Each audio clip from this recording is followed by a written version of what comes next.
Political science federalism के बारे में। फेडरलिज्म होता क्या है, सबसे पहले वो जानते हैं।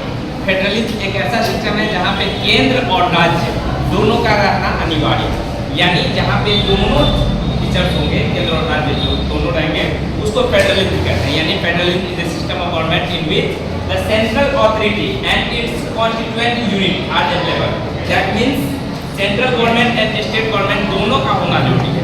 एक होता है यूनिटेरी गवर्नमेंट। यूनिटेरी गवर्नमेंट में एकात्मक सरकार, यानी एक स्तर की सरकार होती है, केंद्र सरकार ही उसके प्रोविंसेस के जो यानी राज्य की जो सरकार होती है उसके लिए भी कानून बनाने का काम केंद्र सरकार ही करती है, यानी पावरफुल यूनिट हुआ यूनिटेरी में सेंट्रल गवर्नमेंट। उसके बाद हम लोग जानेंगे फीचर्स ऑफ फेडरलिज्म के बारे में, यानी क्या क्या चीजें होंगी तो हम कह सकते हैं कि फेडरलिज्म है।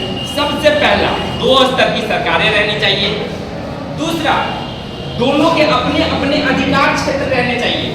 तीसरा, कॉन्स्टिट्यूशन में इस बात का उल्लेख रहने चाहिए कि इनके सोर्स ऑफ रेवेन्यू क्या होंगे, यानी राज्य सरकार है और केंद्र सरकार है तो दोनों अपने अपने स्तर से सरकारें चला रही हैं, तो दोनों को रेवेन्यू चाहिए सरकार चलाने के लिए, ठीक है। उसके बाद फंडामेंटल प्रोविजंस जो होंगे वो अलग अलग होंगे, सेपरेट सेपरेट होंगे।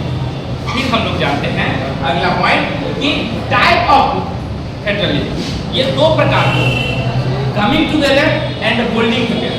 इसको याद रखने के लिए याद रखिएगा, कमिंग टुगेदर वेस्टर्न कल्चर है। वेस्टर्न में जब हम लोग देखते हैं तो लड़के और लड़कियां हाथ पकड़ के चल रहे थे, यानी कमिंग टुगेदर। यानी यहाँ पे एग्जाम्पल देखा जाए कमिंग टुगेदर का तो यूएसए, स्विट्जरलैंड, वहाँ पे क्या होता है, केंद्र यानी सारे राज्य आते हैं और पावरफुल यूनिट बनाते हैं।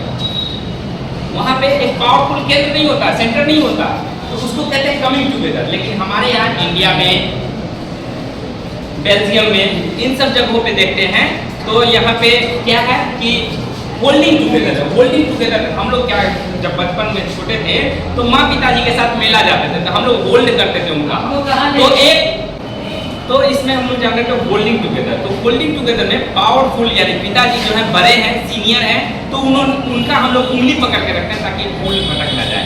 इसी प्रकार से सेंट्रल गवर्नमेंट यहाँ पे होल्डिंग टुगेदर में पावरफुल होती है और राज्य सरकारें उसके अधीन होती है। यह है होल्डिंग टुगेदर। कि इंडिया को हम लोग फेडरल कंट्री क्यों कहते हैं, यहाँ पे दो स्तर की सरकारें हैं, ऑलरेडी हम लोग जान रहे हैं, केंद्र और राज्य है। केंद्र जो है पावरफुल। यहाँ पे तीन प्रकार का लिस्ट है, union list, state list and concurrent list. Union list में यूनियन गवर्नमेंट जो होगी उसी को कानून बनाने का अधिकार है, जिसमें बैंकिंग आएगा, करेंसी आएगा, डिफेंस आएगा, विदेशी मामले आएंगे, सारी चीजें। स्टेट लिस्ट में राज्य सरकारों को इस पर कानून बनाने का अधिकार है, जिसमें ट्रेड आएगा, एग्रीकल्चर आएगा, पुलिस आएगा और सारी चीजें। कंकरेंट लिस्ट में दोनों प्रकार की सरकारें मिल करके कानून बनाती है, जिसमें फॉरेस्ट आएगा, एडॉप्शन आएगा, सक्सेशन आएगा, एजुकेशन आएगा, ट्रेड यूनियन आएगा। और एक ऐसा लिस्ट है जो आज़ादी के बाद जो चीज़ें हमारे यहाँ आई, जैसे साइबर क्राइम वगैरह, तो इसको किस में रखेंगे, तो उसके लिए रेसिड्यूरी सब्जेक्ट बनाया गया है, जिसमें केंद्र सरकार को अधिकार दिया गया है कि ये क्या कर सकती है, कानून बना सकती है। ये था हमारा, ये सब सारी चीज़ें मिल करके इंडिया को फेडरल कंट्री बनाती है। इसके साथ साथ रेसिड्यूरी सब्जेक्ट में जो चीजें आती है या कंकरेंट लिस्ट में, तो सरकारें जो है एक तरफा नहीं कर सकती, यानी दोनों सरकार को मिल करके कम से कम क्या करना होगा, कानून बनाना होगा। और पार्लियामेंट के दोनों हाउसेस से इसको 2/3 मेजोरिटी से पास करना होगा। इसके साथ साथ कम से कम आधे से अधिक राज्य की हामी लेनी होगी, यानी लेजिस्लेटिव असेंबली यानी राज्य की जो विधान परिषदें हैं उसकी हामी लेनी होगी, ठीक है। ये था हमारा क्यों हम इंडिया को फेडरल कंट्री कहते हैं। How federalism is practised in India. Bharat में किस तरीके का फेडरलिज्म प्रैक्टिस किया जाता है, कहता है हमारे यहाँ तीन चीजें हैं, लिंग्विस्टिक स्टेट है, लैंग्वेज पॉलिसी है और सेंट्रल स्टेट रिलेशंस है। इन सब आधार पे हमारे यहाँ का फेडरलिज्म जो है बहुत स्ट्रॉन्ग है। सबसे पहले हम लोग जानेंगे लिंग्विस्टिक स्टेट। राज्यों का निर्माण भाषाई आधार पे कैसे हुआ। भाषाई आधार पे हमारा देश जो है 1947 में आजाद हुआ, उसके बाद ही राज्यों का पुनर्गठन किया जाना है। राज्यों का पुनर्गठन किया जाना था, इसमें सरदार वल्लभ भाई पटेल का 562 देशी रियासतों का एक करना और एक यूनियन ऑफ इंडिया का निर्माण करना। उसके बाद हम लोगों ने देखा कि कैसे राज्यों का पुनर्गठन होता है। आंध्र प्रदेश एक ऐसा पहला राज्य है जिसका भाषा के आधार पे निर्माण हुआ। उसके बाद अन्य राज्यों का निर्माण इथनिसिटी के आधार पे, ज्योग्राफी के आधार पे, कल्चर के आधार पे देखने को मिला। फिर हम लोग दूसरे टॉपिक जाते हैं, लैंग्वेज पॉलिसी। हमारे यहाँ का लैंग्वेज पॉलिसी है, 2 ऑफिशियल लैंग्वेज है हमारे यहाँ, हिंदी और इंग्लिश। हिंदी और इंग्लिश को ऑफिशियल लैंग्वेज बनाया गया है। इसके सिवा 22 शेड्यूल्ड लैंग्वेज, शेड्यूल्ड लैंग्वेज है 22 कहता है। जब अन्य जो अहिंदी भाषी लोग थे वो लोग जब हिंदी को ऑफिशियल लैंग्वेज बनाया गया तो इसका विरोध करने लगे। इंग्लिश को 1965 में खत्म कर दिया जाना था, लेकिन इंग्लिश को इसलिए जारी रखा गया ताकि जो नॉन हिंदी स्टेट्स है वो भी पार्टिसिपेशन कर सके इंडियन यूनियन। इसलिए जो है 2 ऑफिशियल लैंग्वेज बनाया गया हमारे यहाँ का, हिंदी और इंग्लिश। ठीक है, उसके बाद हम लोग पढ़ेंगे सेंट्रल स्टेट रिलेशन। हमारे यहाँ का राज्य सरकार और केंद्र सरकार का रिलेशन कैसा है। यहाँ पे हम लोग 1990 के बाद से ही देख रहे हैं जितनी भी सरकारें बन रही है वो कोएलिशन के साथ बन रही है, चाहे वो राज्य का बात हो या केंद्र का बात। राज्य सरकारें केंद्र के साथ गठबंधन कर रही है और केंद्र सरकारें राज्य सरकार के साथ गठबंधन कर रही है। कोएलिशन गवर्नमेंट में क्या होता है, दोनों एक दूसरे सरकार जो है रिस्पेक्ट करती है, दोनों साथ साथ रहती है। तो यहाँ पे बॉन्डिंग जो है स्ट्रांग होता जा रहा है, स्ट्रांग होता जा रहा है। इसका मतलब है हमारा फेडरलिज्म जो है बहुत अच्छा है इन सब सारे संरचनाओं से। Yes sir. अब हम लोग जानेंगे इस चैप्टर का last point, decentralisation in India. Decentralisation का मतलब होता है संघीयों का विकेंद्रीकरण, यानी संघीयों को अभी तक हम लोग जाने फेडरलिज्म में 2 पार्ट्स में तोड़ा गया, पावर्स लेकर के स्टेट गवर्नमेंट को दिया गया। और इसके बाद अब हम लोग जानेंगे डिसेंट्रलाइजेशन इन इंडिया, यानी कि संघीयों का राज्य सरकारों से ज्यादा, यानी संघीयों को राज्य सरकारों से लेकर के लोकल गवर्नमेंट को देना, ये होता है डिसेंट्रलाइजेशन। इसमें हम लोगों ने डिसेंट्रलाइजेशन के बारे में पढ़ा। 1992 में भारत सरकार ने एक बदलाव किया, कहा गया कि अब हमारे यहाँ पंचायती राज व्यवस्था होगा लोकल बॉडीज में, रूरल एरिया और अर्बन एरिया में म्युनिसिपैलिटीज होगी। इसमें ग्राम सभा जो है ये क्या करती है, ऑर्गेनाइज करती है, हेड होती है पंचायती राज व्यवस्था का।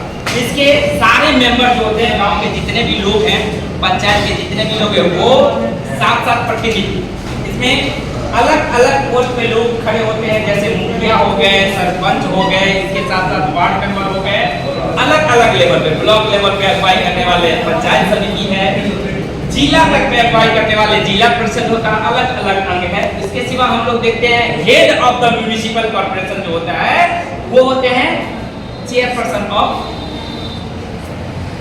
म्युनिसिपैलिटी, जिसको हम लोग क्या कहते हैं, किस नाम से पुकारते हैं,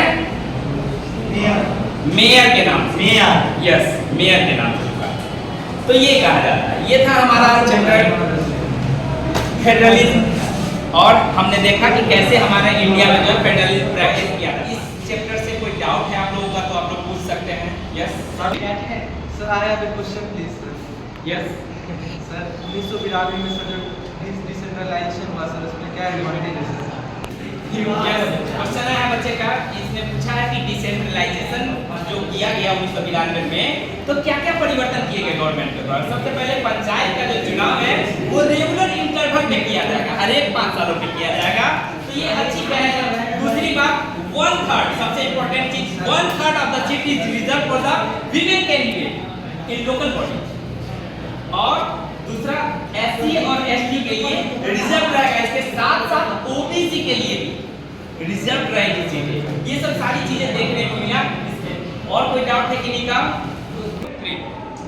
ये व्हाट इज कोएलिशन गवर्नमेंट क्या होता है? कोएलिशन गवर्नमेंट, कोएलिशन गवर्नमेंट का मतलब होता है गठबंधन की सरकार, यानी जब पार्टियां सरकार बनाने के लिए एक से अधिक पार्टियां जब साथ में आती हैं और सरकार बनाती है तो उसको कोएलिशन गवर्नमेंट कहते हैं। 1990 के बाद ही बहुत सारी पार्टियों को देखा गया कि किसी के पास भी गठबंधन मतलब पूर्ण बहुमत नहीं हो पा रहा। तो जब पूर्ण बहुमत नहीं हो पा रहा तो ये पार्टियां क्या करती है, एक दूसरे पार्टी के साथ एलायंस स्थापित करती है, साथी दल बनाती है। जैसे हम लोग देखते हैं नेशनल डेमोक्रेटिक एलायंस, बीजेपी का जो गठबंधन है उसको नेशनल डेमोक्रेटिक एलायंस कहा जाता है, और यूपीए कांग्रेस की जो गठबंधन है उसको यूनाइटेड प्रोग्रेसिव एलायंस कहा जाता है। तो इस तरीके का गठबंधन हमको जो देखने को मिलता है, इसी को हम लोग कोएलिशन गवर्नमेंट कहते हैं। और कोई क्वेश्चन है? जुरिडिक्शन बच्चे ने पूछा अभी। जुरिडिक्शन का मतलब होता है अधिकार क्षेत्र, यानी केंद्र और राज्य सरकार है उनका अधिकार क्षेत्र जो है अलग अलग होता है, कोई किसी में इंटरफेयर नहीं करता। इसके लिए सुप्रीम कोर्ट है। Supreme court act as umpire, यानी वो एम्पायर की तरह देखता रहता है। खेल में देखते हैं एम्पायर को खड़ा रहता है और दोनों टीमों को देखता रहता है, जिसकी गलती होती है उसको फटकार लगाई जाती है। वैसे सुप्रीम कोर्ट भी यहाँ पे इसी प्रकार से एम्पायर की तरह रहती है। और देखिए कि कोई किसी के जुरिडिक्शन में दखल अंदाजी तो नहीं दे रहा, और दे रहा है तो उसको बतलाती है, उनके कानून का दायरा बतलाती है। हमारे देश में सुप्रीम कोर्ट एम्पायर की तरह काम करती है। ठीक है, और कोई डाउट है? बच्चे ने कंकरेंट लिस्ट पूछा है। कंकरेंट लिस्ट में हम लोग जैसा कि जानते हैं कि दोनों सरकार, केंद्र और राज्य दोनों सरकारें कानून बनाती है, यानी साथ मिलकर कुछ चीजें हैं जैसे कि फॉरेस्ट हो गया, मैरिज हो गया, एजुकेशन हो गया, ये सब सारी चीजें कंकरेंट लिस्ट में है। दोनों सरकार मिलकर कानून बनाती है और किसी प्रकार का क्लैश हो जाती है यदि, तो सेंट्रल गवर्नमेंट को इसमें ज्यादा पावर हो सकता है। ये है कंकरेंट लिस्ट। कोई डाउट है तो कमेंट सेक्शन में पूछ सकते हैं।